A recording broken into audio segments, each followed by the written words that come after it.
Good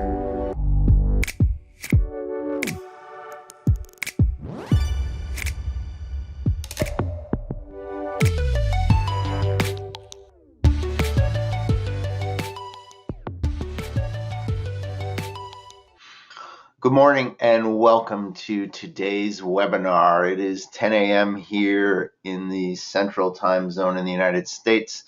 My name is Michael Gizzi, and today we are exploring two of the newest features in MAXQDA with the Word Explorer and the Word Matrix. My name, as I said, is Dr. Michael Gizzi.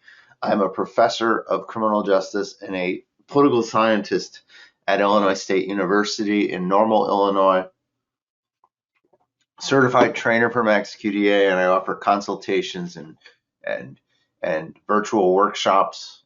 You can reach me at mgizzi@gmail.com. I'm co-editor of the book, The Practice of Qualitative Data Analysis, with Dr. Stefan Rodecker, in which we brought together 10 real-life, real-world case studies using MAXQDA. It's a fantastic resource.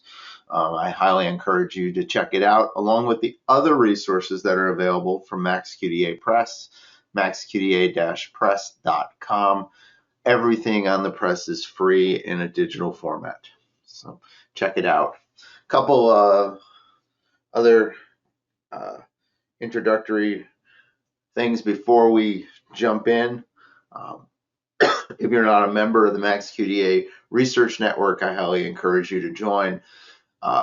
Basically an email every month or two, a newsletter containing information about papers, books, conferences, etc.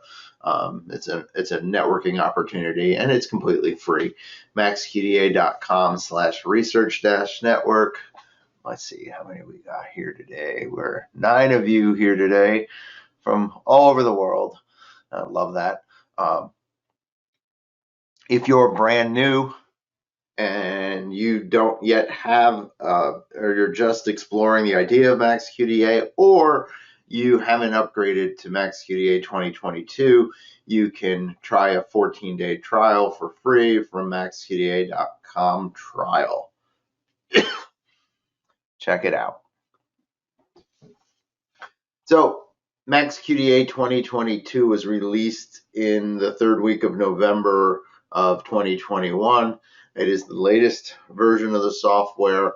It provides users with everything you know and love about MAXQDA, but with several new tools and a whole lot of optimizations to improve your overall research experience. I find MAXQDA 2022 to be just faster and more reliable. It was reliable before, but even more reliable in terms of doing complex analyses. It just works really well. And the software itself, basically, there's very little that's changed in the structure. Anything you could do in MAXQDA before, you can still do now. Just as a new color scheme, and it's got several new tools. 2 of those tools are the Word Explorer and the MAXQDA Word Matrix. These, without a doubt, these 2 I think are my absolute favorite enhancements in the software. I use the Word Explorer all the time now, and the Word Matrix is a wonderful enhancement as well. And what we're going to do today is kind of, I'll only show a few PowerPoint slides, and we're going to just basically dive into these 2 analysis tools, and I'm going to show you with both sample data and an actual real life research project how I'm using these tools. So the Word Explorer is a tool that it's available in all levels of MAXQDA. It's in the found in the analysis menu, and it's a tool that lets you contextualize the usage of specific words or phrases or partial words. You can lemmatize words, and you can see that contextualize the usage of these terms in your documents, in your codes, in your code comments, in your memos, in your paraphrases, in your document summaries. You can identify the context that the words and phrases are used in combination with. You can select any element to see the actual underlying data, and then you can use auto-coding tools if you want. It's incredibly powerful. And it's a very simple dialog box. It looks just like this. And again, we're going to be in MAXQDA in about 3 minutes. So where you basically type a term and you hit explore, you have a variety of options up top, and you can see exactly where the term, how that word or phrase is used. One thing I want to point out, up to this point, MAXQDA has never provided a feature that lets you search paraphrases or document summaries or coding comments. But Word Explorer will show you when a term appears. And so it's sort of it's really quite useful, because up to this point I could never search my paraphrases uh, if they were just in paraphrase format. I could use them in a variety of ways, but I couldn't search them. Now I can. To me, that was sort of one of the hidden benefits of this tool. And if you click on something like 273 hits, or hits where they appear with other codes, you will get a search result box. In this instance, it's showing on the screen, it's showing the Twitter data from the example project that I'm using. And this search results box is just like any other search results box you've seen in MAXQDA, with the ability to code with an existing code or to auto code with a new code, and the ability to turn on and off features.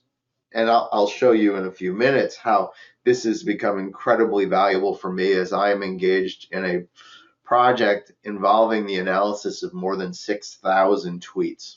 It's a lot of data that I'm looking at. So it's just another example of the ways you can use this tool. The Word Matrix browser, by contrast, is a tool that is available in MAXQDA. So if you have the basic subscription to MAXQDA, you won't have access to the Word Matrix browser. You need to have MAXQDA Plus or Analytical Pro in terms of a license. And what the Word Matrix browser is a tool that lets you either use a dictionary of terms or individual search terms to create a visualization of how those terms occur in documents, document groups, or document sets. It's very similar to the Code Matrix browser, but instead of showing codes and document groups, it's showing words or dictionary terms. And this in itself is also another really powerful new analysis tool. Really, in many ways, these are the two major analysis tools that have been then added. The questions, themes, and theories doesn't create new forms of analysis. It lets you incorporate them. The other one would be there's a visualization, the profile visualization. So the Word Matrix browser, when you use it, will let you either search on words or search items from a dictionary, and then it will give you a browser that looks like this. And then from this point, you can click on any cell and go deeper into them. So what we're going to do today is just sort of look at both of these tools in depth. We'll put them in the context of other tools, and we'll use a combination of sample data and an actual project to illustrate the power of these tools. If you have questions, feel free to ask. I will demonstrate their full features here in a second.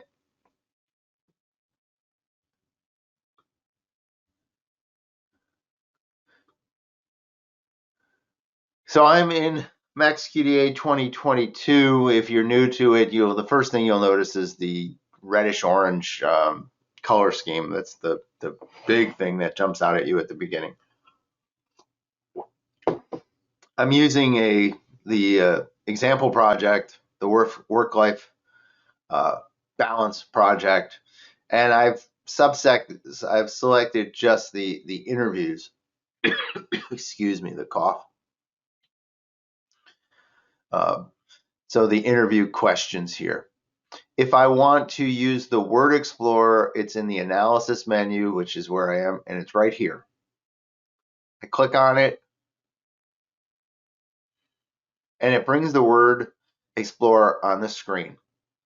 So you'll notice there are 6 main windows here. So it's basically telling me stuff in my documents, in my writing, most frequent in these documents, most frequent codes, most frequent word combinations, most frequent context words. So these are the 6 elements of the tool. I can control how many I want to see. By default, I think it does 5, but I've been messing around with this. It can go as high as 50. I can limit my analysis to activated documents, which I will do right this minute, because I'm interested in these. This project has a lot of stuff, right? I can specify if I want case sensitivity. So in which case, career would only capture, actually didn't capture anything there.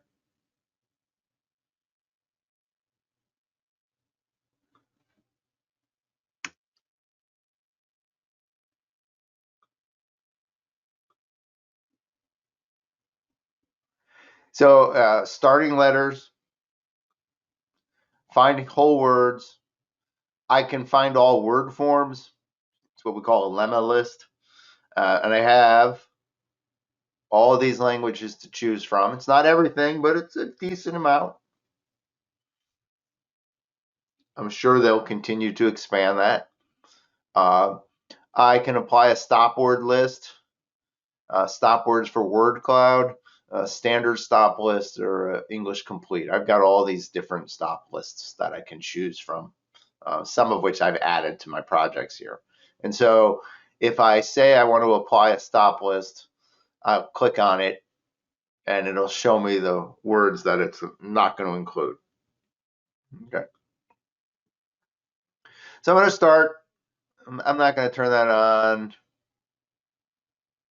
I think ignore numbers was by default. And I'm going to take, as I said, only these activated documents, and I want to look for the word career. I have 7 hits in 2 documents with the word career. I click on this, and I can see those hits. Now, if I wanted to, I could literally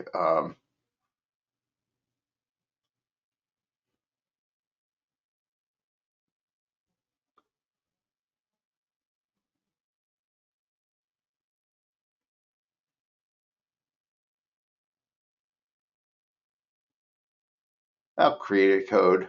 I could code that data if I wanted to. If I would also have the ability, if I said I don't really want that one, so I could disable that, and I could auto code those 5 segments if I wanted to. That's one of the cool things, but that's only one of the features. 7 documents, 2 document groups, 2 documents. It appears in one memo, a coding comment, a summary, and a paraphrase. So before, if you remember, I said I could not search paraphrases. Now I can. I can see where a term occurs in paraphrases. Same with document summary. So this is showing me that this is actually been summarized. That's the language in a summary. So if I went to a summary table, I think I have one already.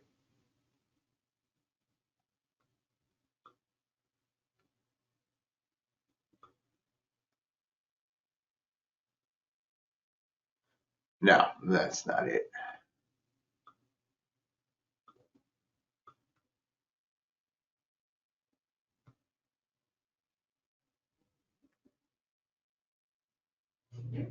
Kazami. So it'll show up in here. Show up in that one. I can also see coding comments. So that was a comment on that code. Notice I can drag this here. As soon as I do that, it brings me to where it is. Same with the paraphrase.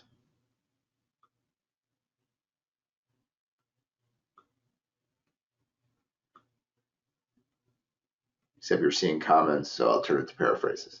So there you go.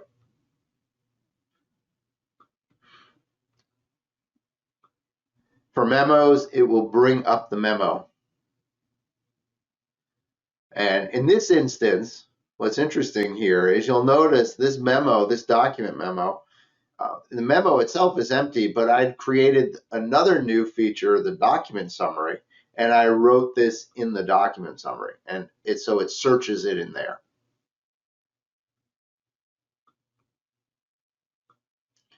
Very powerful. Now, if I play with it, oh, here's the other thing. Okay, so most frequent codes. So twice it's with workspace, with 2 times with more free time. The auto code for friend. Most frequent context words. Most frequent word combinations. Let's give this a little bit more depth. So now we've got it up to 15. Really simple and straightforward. I'm going to go in a minute to my other project, which will show you this in more depth. But if I starting, so turn starting letters off, we had 7 hits. Car, 38 hits, all of which are the word car. Okay. Starting letters, now I get 29 hits. Now look at the search hit. Actually, it's still showing the same thing. But you can see how the words caring, carrier, career.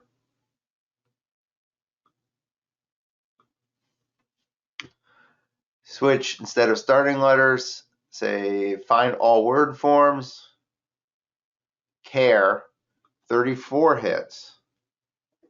Caring, child care. Now this one becomes career, in which case I probably wouldn't want it.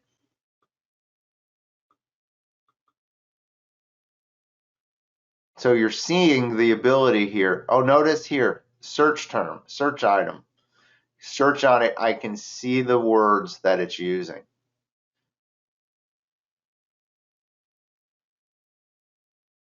And how it's getting it. Now, this is something you have to play with in terms of what is the root and what you're looking for. Um, um, find whole words gets me to 11 hits. I can ignore numbers and I can apply a stop list if I wanted to.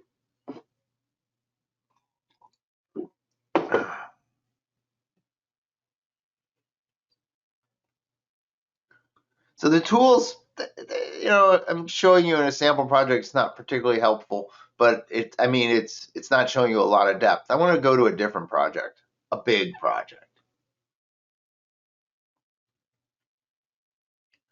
This is a political communications project involving over 7,000 tweets from 2 accounts during the course of the pandemic.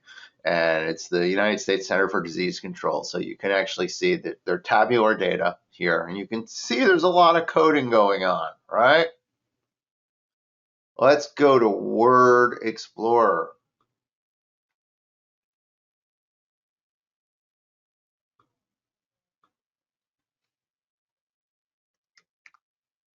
Start with the word wash. Now we have some data here that's interesting. So we have 459 hits in 45 documents. Each month is a document. So um, shows up in one summary that's written so far. No paraphrases or coding comments. We're not doing a lot of coding comments in this project or at the stage of memo writing yet. Click one summary. Yeah, it was my timeline. And that one doesn't help because it's catching the word Washington, right? 459 hits.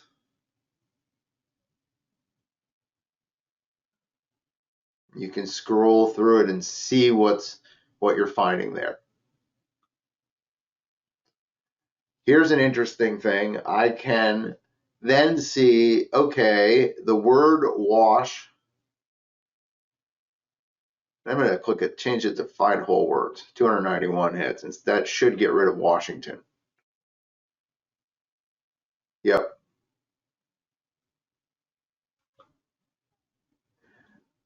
It appears in 259 codes for that are coded, segments that are coded as COVID.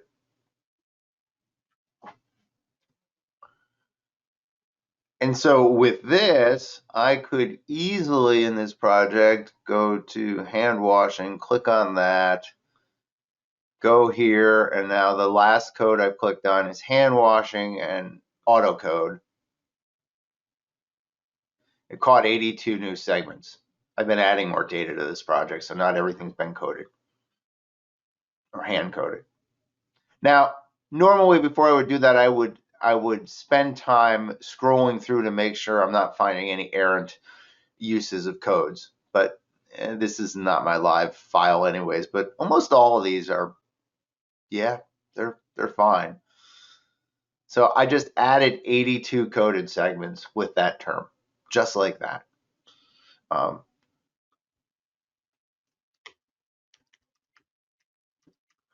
I can search hashtags. Got nothing because I searched find whole words. You always got to be careful what you have here. 194 hits.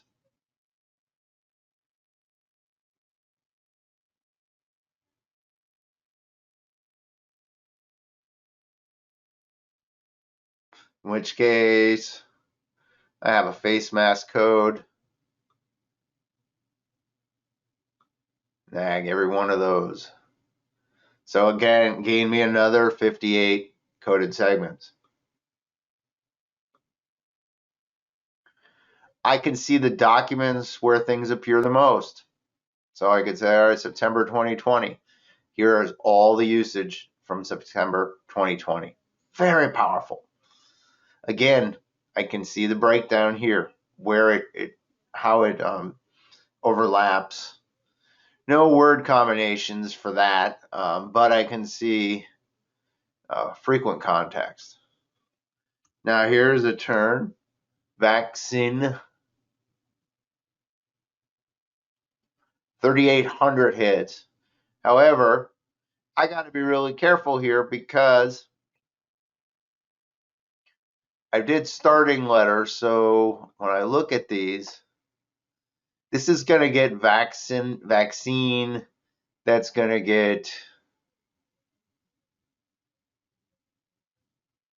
should scroll down and switch. It's going to be word. It's capturing both lowercase and uppercase. It should capture, there should be a search here when you switch it. No, it's just taking that as a search item because I started with start items. But I realized that I have a lot of tweets in this data that is not about COVID vaccines, but which are about flu vaccine. Let's try flu vaccine. 212 hits.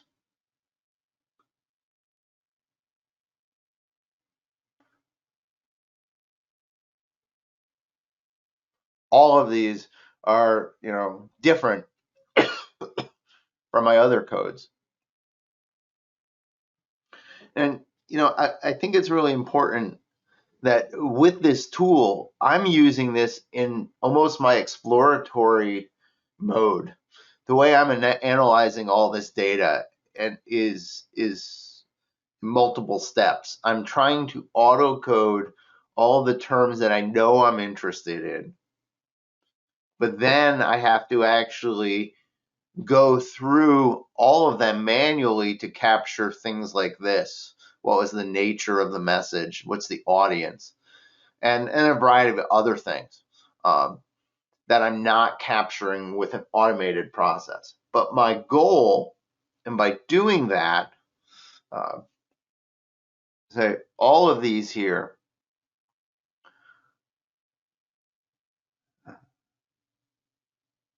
most of these tweets are not tied to the pandemic. This one is. And so I'm trying to distinguish the nature of my tweets. And so in this complex kind of months long process of research, um, uh, Word Explorer has really opened up doors because it's enabled me to get a picture of my data very quickly in ways that I couldn't get before. So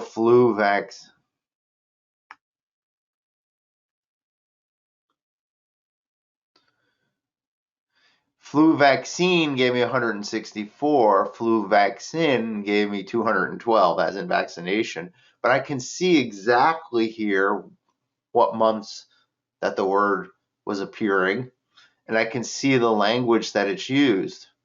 So a flu vaccine. Now, what this doesn't do, it won't let you do complex search queries. Okay.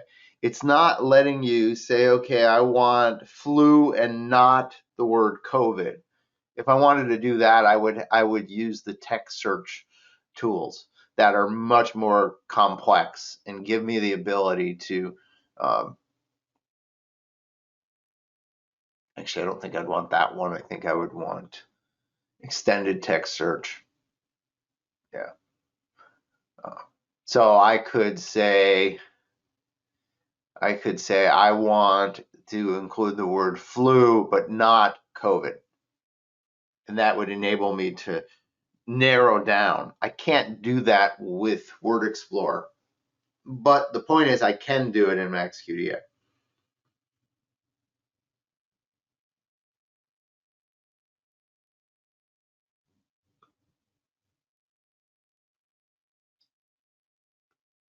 Try to think.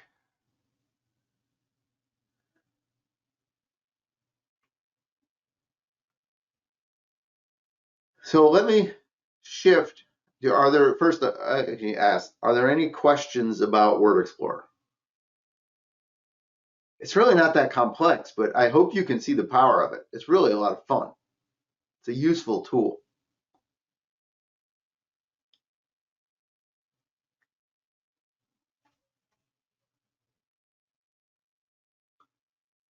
Okay, I want to shift to MaxDictio, and I want to shift to the new Word Matrix browser. Before I do that, though, I'm going to go to Visual Tools. I'm going to go to the Code Matrix browser, Documents.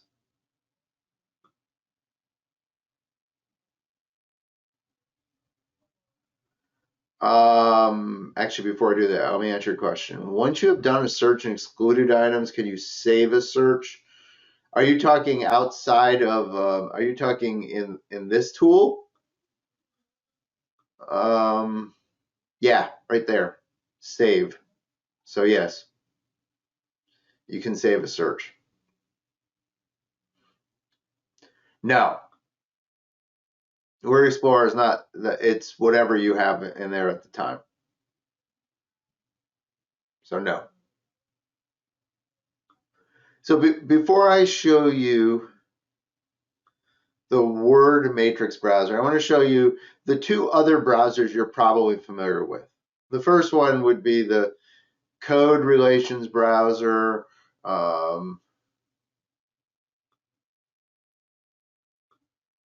Actually, I'll just do this code and code, where I'm able to see, this is pointing out how powerful MAXQDA is, because we're just looking at a massive amount of data here. And I'm able to see, here are codes, and here are codes, and we're actually able to see. So I've got 20 educational, which are also coded as guidance, and I can click on them and I can see the retrieve segments for them. Okay, that's a very straightforward form of analysis in MAXQDA. The code matrix browser lets me examine documents, document groups, or document sets. We'll just use documents for now. And it will show me, again, this analysis isn't done, right? Here are the documents, a lot of documents, and here's where the coding is. You can tell they're still just in the beginning stages of much of this project. And again, I could click on this and immediately see the 52 coded segments as retrieved segments, right? So this is document. This would be document group. So my two accounts, the breakdown of the codes by those. So this is combining all of those 24 documents for each one. There's 48, basically 48 documents, one extra because January had two different directors.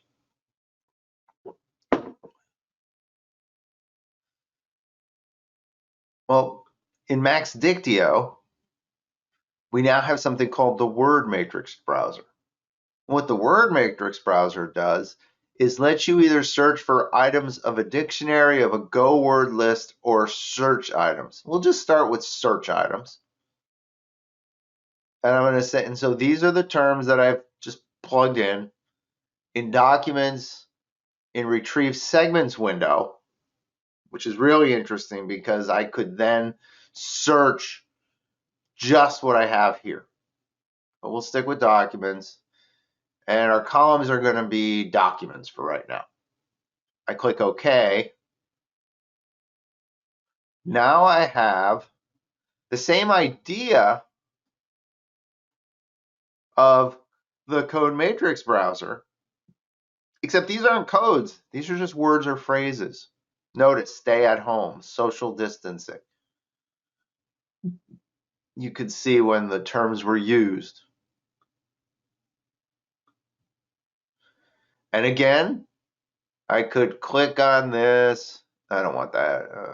17 uses of the pandemic. The difference here is because they're not retrieved segments, because retrieved segments involves codes and documents, right? This is just going to be a search result because these aren't necessarily codes.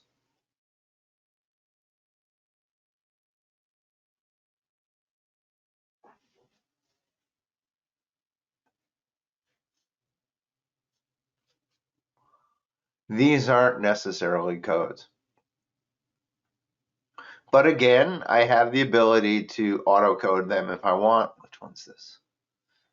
And interesting, see this? Save the number of hits per document as a document variable. And if I were to do that, it would end up creating a new document variable for me. And that's under the search term, 17. And then I would have to rename that document variable. So that's also a useful thing if you're doing kind of a quantitative type content analysis. Please switch this again. And instead, I'm going to say document groups. Now I'll get the same table, but broke down this way. This would be useful because if I wanted to take the 326 times the word pandemic appears, I could get that, or I could do this, sum, I think. Yeah, 521 hits. add those as, this is a new search term right here. So this is telling me that word uses, I've created a document variable on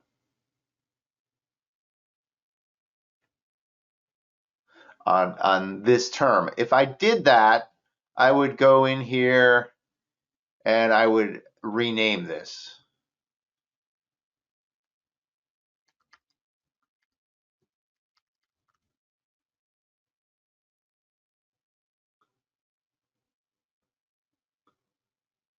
Word use pandemic, and now I can actually, I have it quantized. I think that's really cool.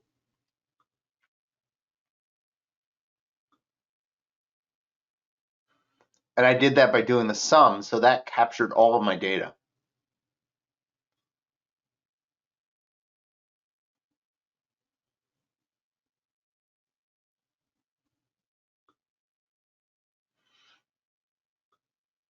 Now, Word Matrix Browser also lets you search items of a dictionary.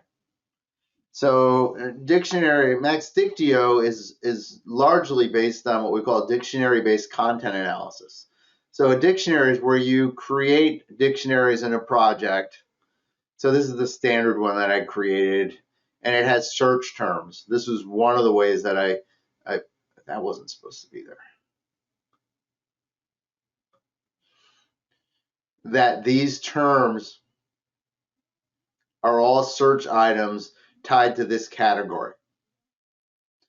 So if I were to go to Word Matrix Browser and search items dictionary, and what it's going to do is use the dictionary that you last used. So it remembers what you last used. And I click open. Now I'm going to get something that looks like this. The categories and all the search terms.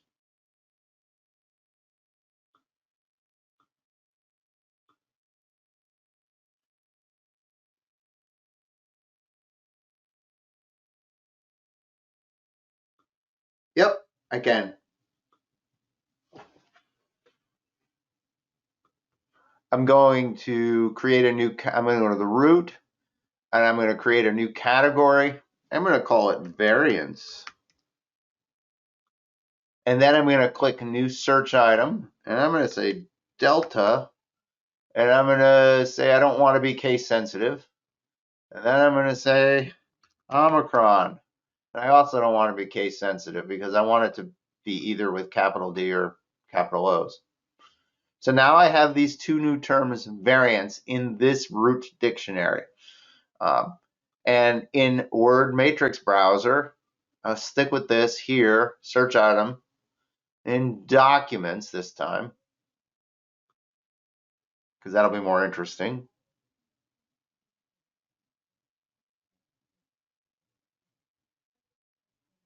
Oh, okay. I need to scroll down here to variance. Now notice we got nothing. Oh, here's, okay, Hurricane Delta. So these aren't relevant, right? Because they're not about a Delta variant. They're about a hurricane. June 2021. New variant of the virus. And I'm guessing this is going to, oh, well, yeah. So August. And then it slows down. And then, of course, now my data ends in December. I only have the first report of Omicron was in November. But that data is right there. So again, these are not codes, but I could easily select those. I think I've already actually have coded it in here.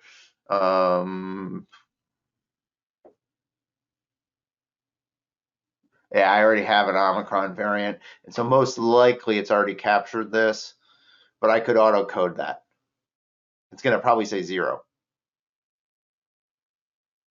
Well, it's thinking. It's thinking. going to take a few minutes because it did get 21 more segments. Interesting.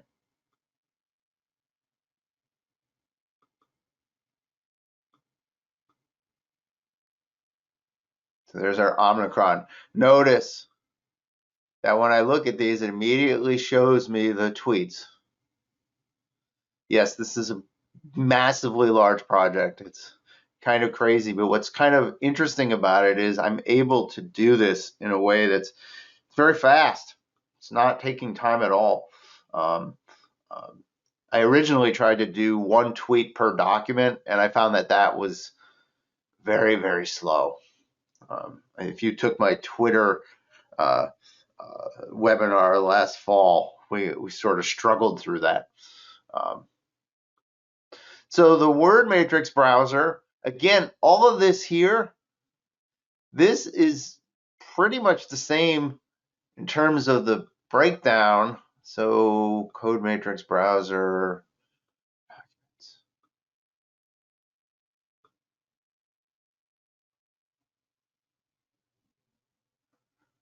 they're identical.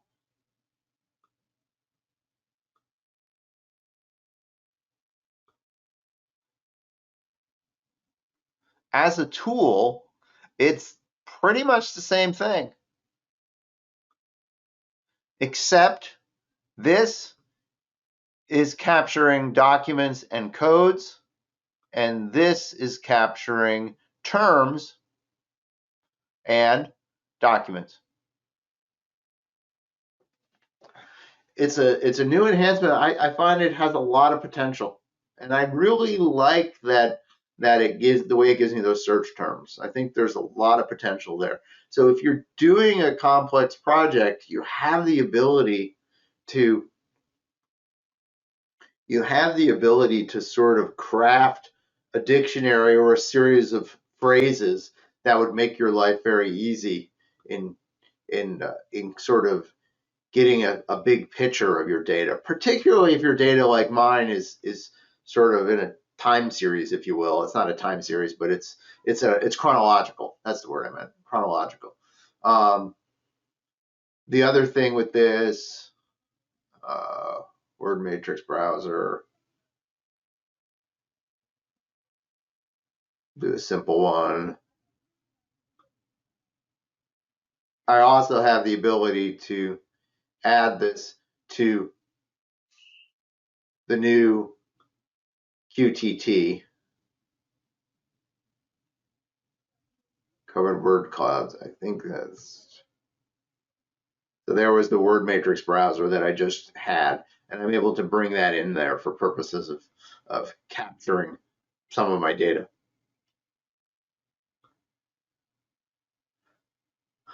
All of these are, this is just sort of how you want to view your data. These are whether you want squares or circles or numbers or a heat map.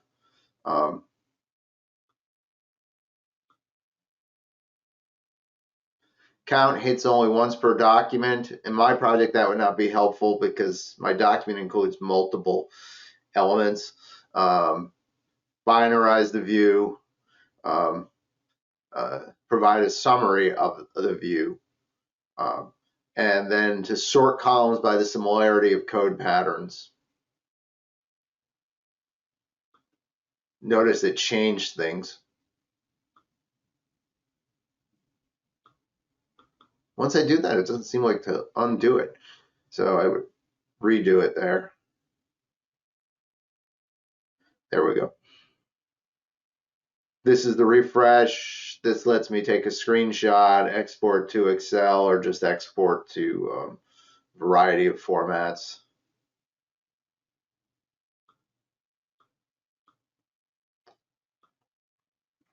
It's a small enhancement. It's basically taking an enhancement of an existing tool, and it's providing a new way of using it.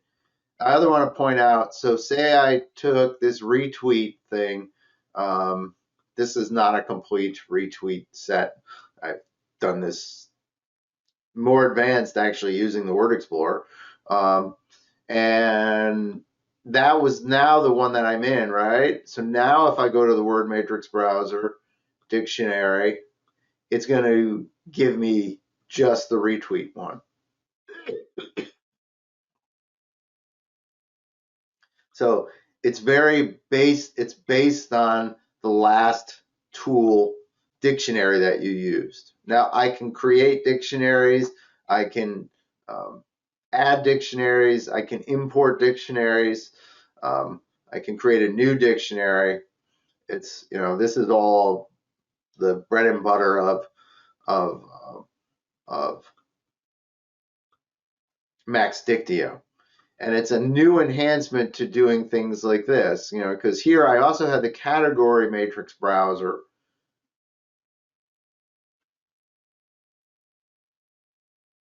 The category is just giving me these categories by documents, not the individual search terms. So this differs from this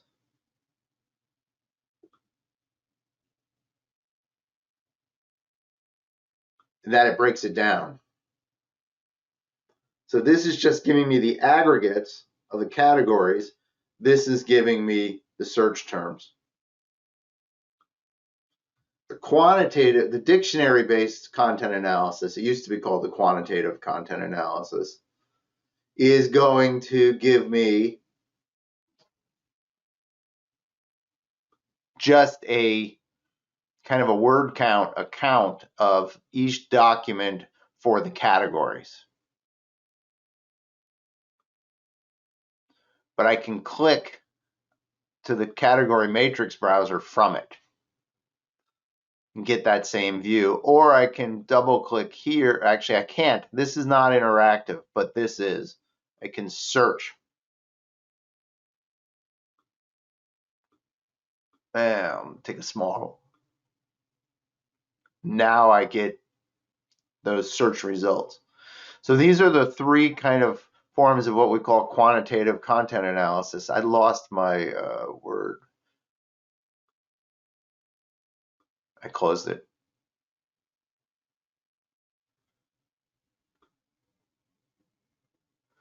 So what you're seeing here on the screen are three different kind of primary tools in MAXQDA for word-based analysis in the forms of matrices. I hope that's useful.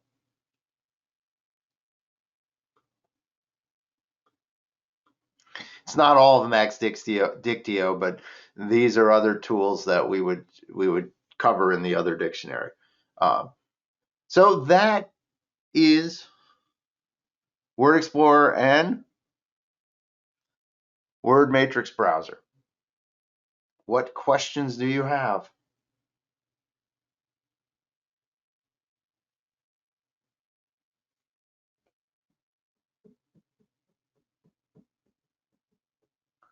I hope this was helpful.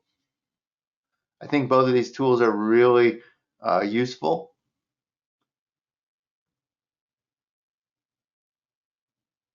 Check them out. And folks, I hope you have a wonderful day then.